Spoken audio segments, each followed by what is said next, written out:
Hello YouTube. Going to be a really awesome video today. We're playing 5-cent, 10-cent PLO on PokerStars. I'm really excited for it. So we start off facing a min raise in the big blind, King Queen 9-9 with a suit.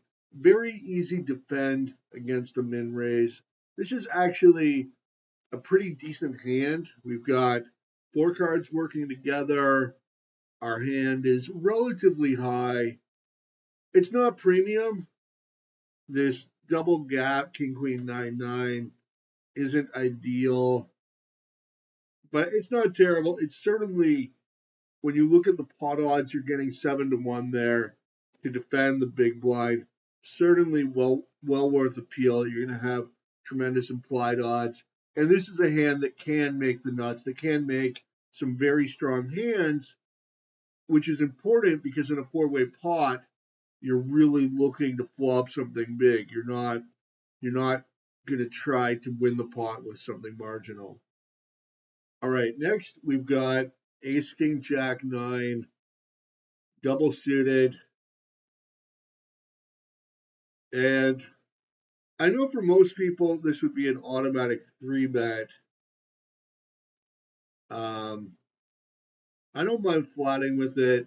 The big blind's very loose. I wouldn't mind bringing him in. We have a difficult spot. I think I have a little too much equity to want to just bet fold this hand. So I check. I'm really unsure. Maybe actually pairing a gutty. That's a perfect bet fold. Okay, 3-1. We're looking at 3 clean outs and then another 4-7, 8, 44. So we know 8 cards. So there's 44 left. Let's say we have 7 outs. 7 to 37. It's 5-1. Okay, there's a chance Jack 9's good already. Okay, on the river, we're losing to only Jack 10.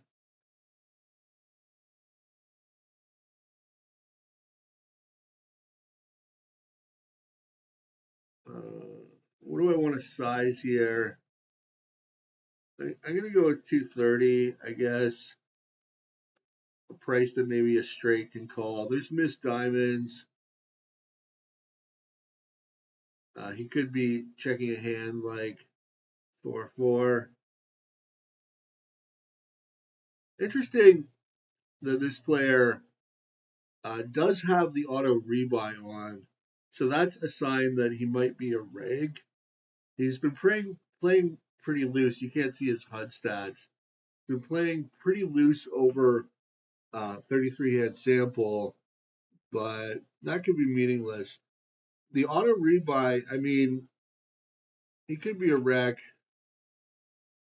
but that's something obviously that regs like to do. Okay, I defend 7-5-4-3, which is kind of weak, like low cards, but we do have 4 cards working together, and in this particular configuration, big blind versus small blind, because we're in position and getting 2-1, we can defend very liberally, and this is a well worth a defend. We're not going to chase the 7-high flush draw, but well worth a defend. This is a hand that certainly in like a top 25-30% of hands, it's like a borderline under the gun open, which is why I consider it, because under the gun you're going to be opening like 20% of hands. So that's why I consider it a certainly top 50% hands. And you're going to want to defend very liberally in that situation.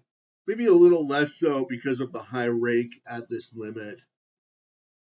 Here, very nice hand. You got to be careful about playing from the small blind.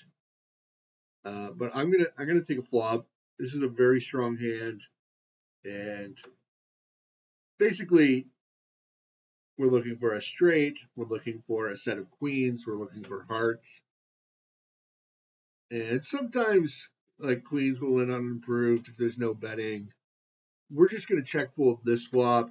We still got a player behind us. The pre-flop raiser is going to have a lot of aces and kings. We have too little chance to improve. We do have the backdoor hearts, but I think fold is best here. I could be wrong about that. Okay, I think this is a fold. Interesting spot here. So definitely a playable hand. We could raise or we can overlimp. One thing to note is that this is a tight limper. Okay, wow, smash that flop. I've got 66 hands on this guy, and he's playing 23-0. Okay, so this is not a fishy limp. And I've actually got him tagged as like a tight player. Yeah, some players limp tight ranges, and it's important to differentiate between like a fishy limp, where they're limping, 50, 70% of hands, and a tight limp. You cannot play the same against these different types of limpers.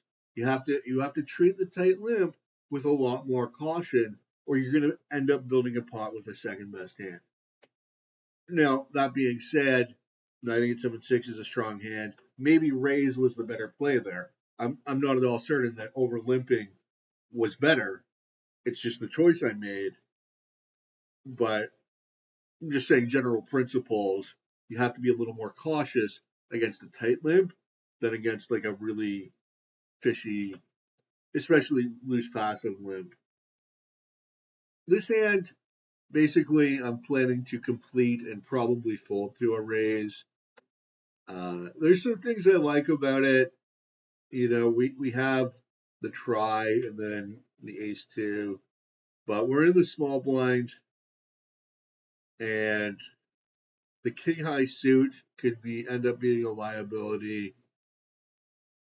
This is a tight limper also, so we're just gonna fold. We'll live to die another day, because sometimes discretion is the better part of valor. All right, ace ace king three in the big blind. Aces always premium in 4-card PLO. We got a suit. We're going to be raising it up. We don't care. We're only putting 80 cents in.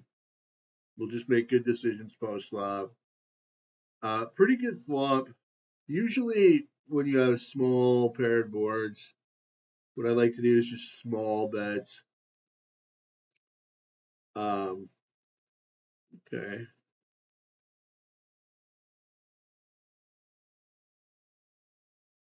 And I'll put in one more bet here.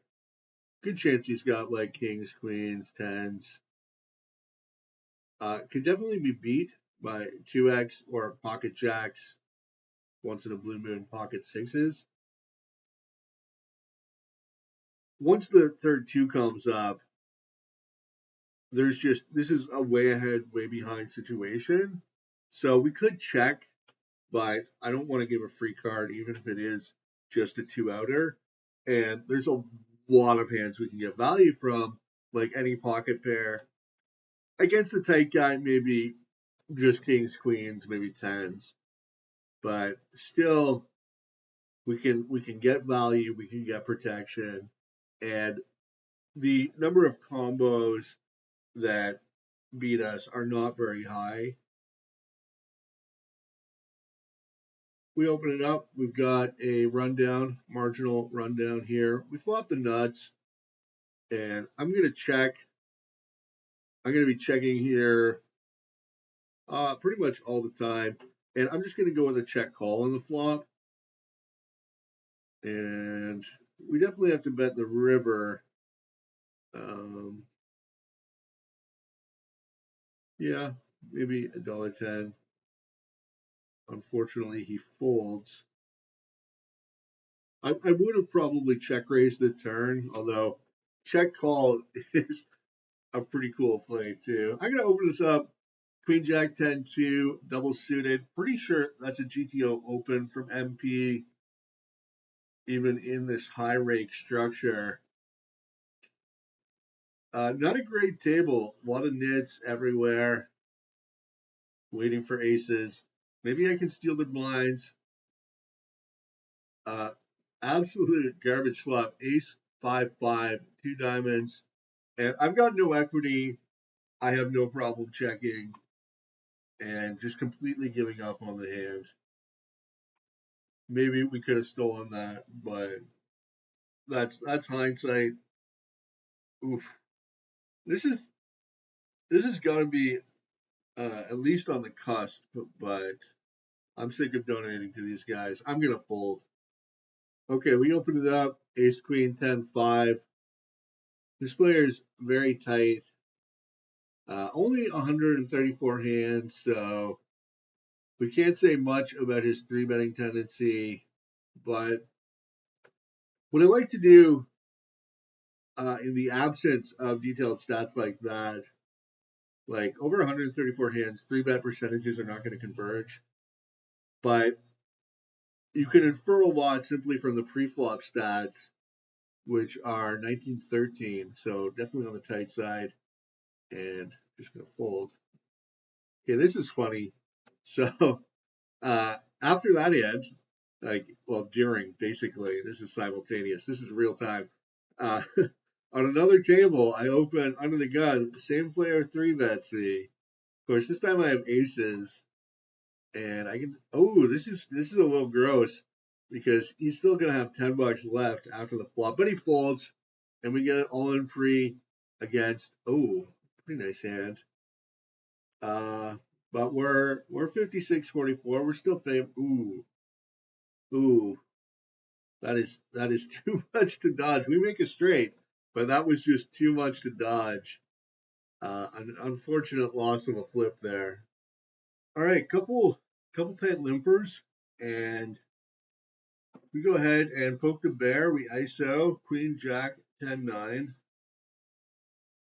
Okay, flop Queen 3, 2 spades. I think a small C bet is good here. 40% maybe.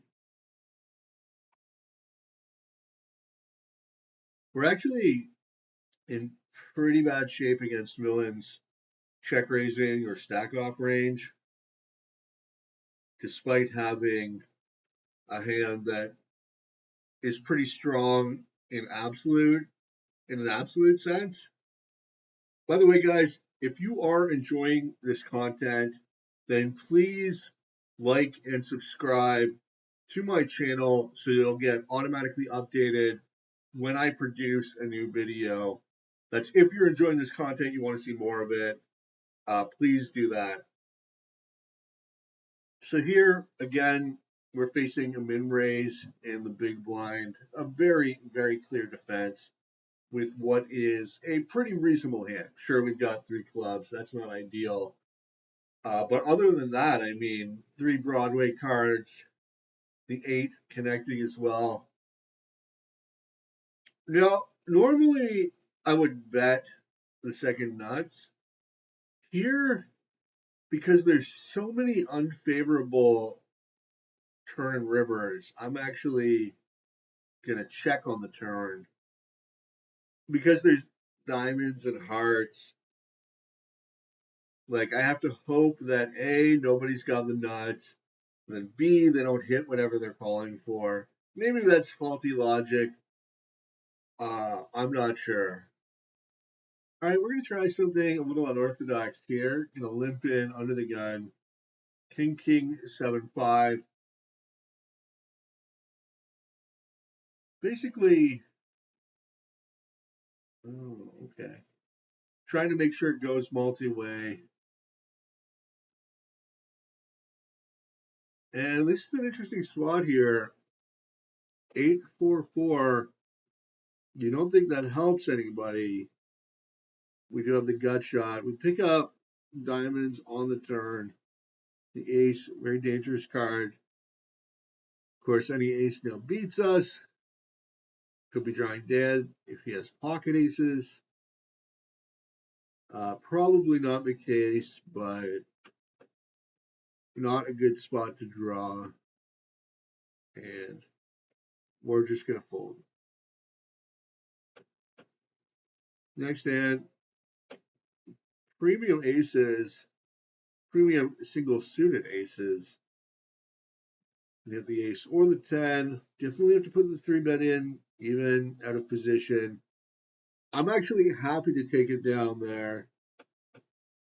There's a lot of variance when they peel and see the flop, and you just have to start potting and hope that they miss. So I take it down. That's fine. Even with a really strong hand like ace, ace, 10, 10, I don't mind. I mean, realistically, the proper Zen perspective is to not mind what happens with any hand and any result. I'm not necessarily there yet, but it's important to recognize that as the ideal, I suppose. Over here on the button with king, queen, 10, 10, pretty nice hand. And just seems like a very obvious flat to me. We're facing under the gun raise. Absolutely smash the flop. Queen 10 5. We've got a set and second nut flush draw. I'm gonna bet 50 cents here. So we're multi-way, and I don't know. Maybe a larger bet. It's a very dynamic board. Um, that one would be a good one to think about. What's the best bet sizing and why? We want to pile as much money in as possible. Obviously, I don't know if a small bet's ever going to induce a check raise. If it could, that would be great. Um, we have a very versatile hand in the sense that even if our opponent turns a straight, we're still going to have 45% equity. So it's a little less dangerous to allow gut shots and open-ended draws to stay in versus if we had only the set. We want to do whatever we can to encourage inferior draws to stay in, lower flush draws, which would be one argument for betting small. Likewise, inferior made hands or combo like pair plus gutty hands. It's an interesting spot. We face the button open, and we're going to defend. I could see folding maybe being better. High rake structure. It's a little rough of a hand. There's some disconnects. 984 is not playing. So we've got like two clusters. But we're double suited. We have the nut suit. I think double suited, when your heads up specifically, has a lot going for it. So ace 8 9 7 with a nut suit, probably be defending unless there's a 3-bet. This hand's very smooth, and we've got some nut potential. 2 to 1. See a flop. Aces and eights. And pretty nice hand. But I'm just going to call because there's a lot of uncomfortable runouts where I don't really want to blow up the pot. I think I'm going to call here. I don't like it. I don't like it at all. But because I just check called the flop, all villains air. If you see bets air, still there. And we've got the 7 of heart blocker. 3-5 seems like an unlikely combo. We're getting 3 to 1. So, okay, so we raised pre. Who leads out? I'm just going to flat, I guess. Okay, we're in rough shape against the set, unfortunately. All right. A min-raise open from a relatively active player, and we put in a 3-bet with a very premium. This is basically as premium as it gets if you don't have aces. Very premium non-aces hand. I don't really expect him to ever 4-bet. I think he's pretty aware of our range, and apparently he is, as he opts to fold. Folding jacks and sevens. All right, we open the button and get called by the small blind. Flop is queen, king, 10 with 2 spades, giving us a weak flush draw. And I think the play is to just fold here on that turn.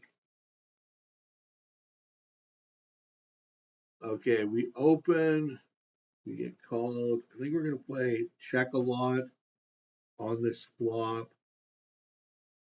If you bet small enough, we might check call. We've got diamonds. God, I really want to check call this hand. We got diamonds. Queens could be good. We've got a gut shot. It's a big sizing. All right, we'll play check call. Imagine we're calling again on that turn, and definitely going to check that river. Check fold, obviously. Obviously.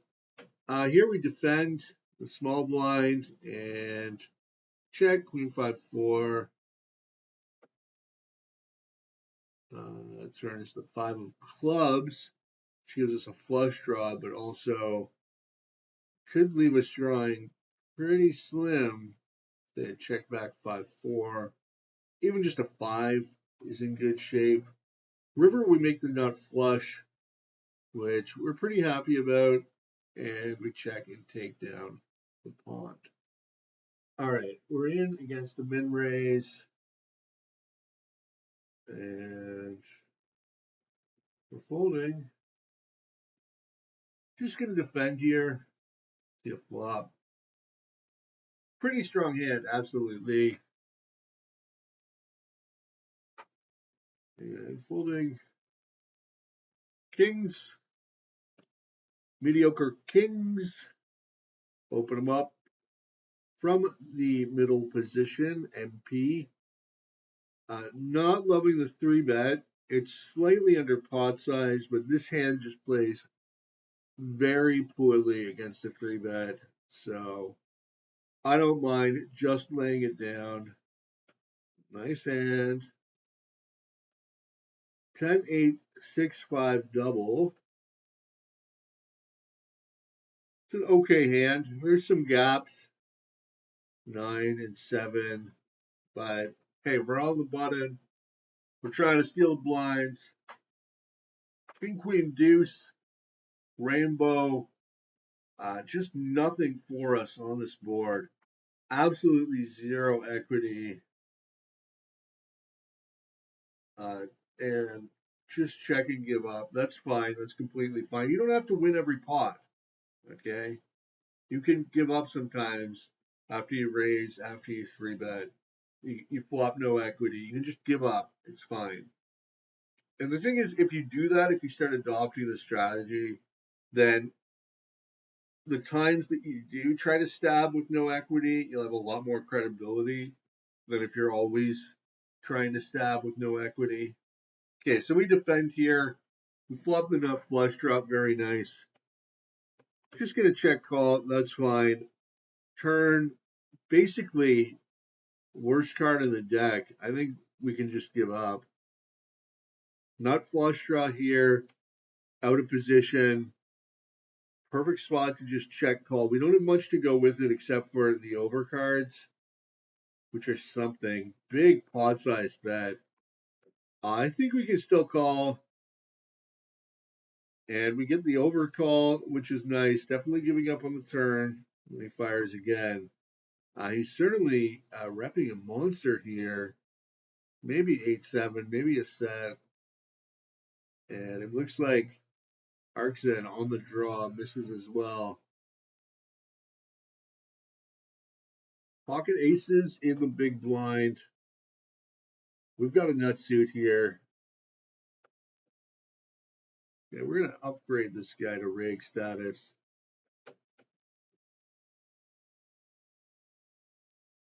We'll raise it up. Looking for an ace on the flop would be nice, or spades. We get spades, and we got the top pair as well. I think we're pushing a lot of equity here when we see bet. Turn is a 6. Relatively benign. Not sure I want to give any free cards. There's a lot of draws. And we take it down. That's perfect. 7, 6, 5, 4 double. Very pretty hand here in the big blind. We're going to be happy to defend against a tight under the gun open, particularly Tahir comes into the pot, and unfortunately, Brick City check give up.